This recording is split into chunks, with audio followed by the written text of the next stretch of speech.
difficult to tell what's wrong with the refrigerator in this film, because for most of it, they don't really show much of what's inside of it, excluding some Aunt Jemima pancakes and a little man that looks extremely suspicious. So here's that scene.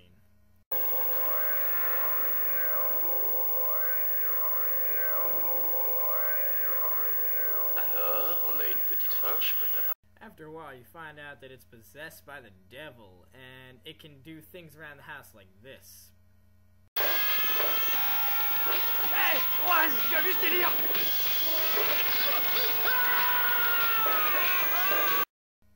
Yeah, it takes a while, but finally somebody gets the idea to unplug it.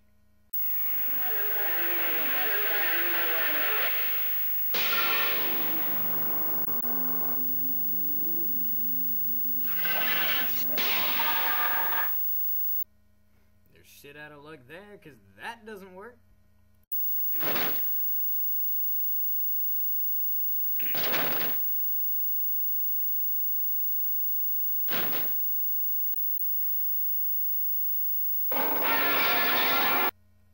So, the man decides to offer the girl as a sacrifice to the refrigerator to quell its anger. Viens, ma puce.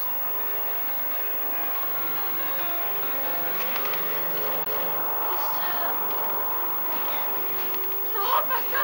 Non, Steve! Pose-moi! Laisse-moi.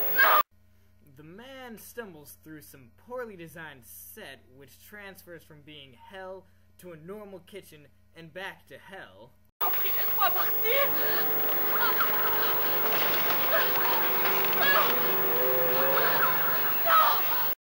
And then, upset at being sacrificed to a refrigerator, the girl stabs him in the back.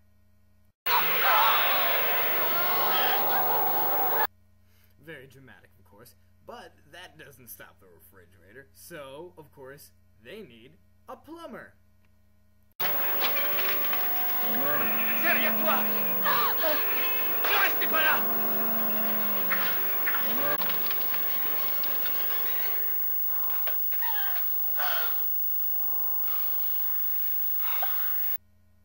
I guess that stops the refrigerator, because not too long after they have this concluding scene for the movie.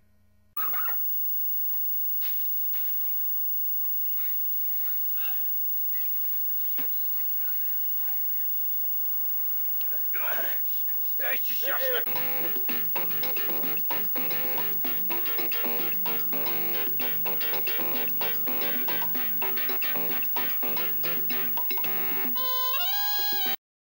But of course, any great horror movie is nothing without a sex scene.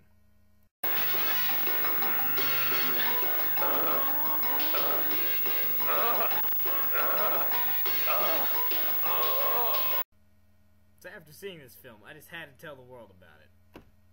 A refrigerator that eats people is finally stopped by Larry the Super Plumber.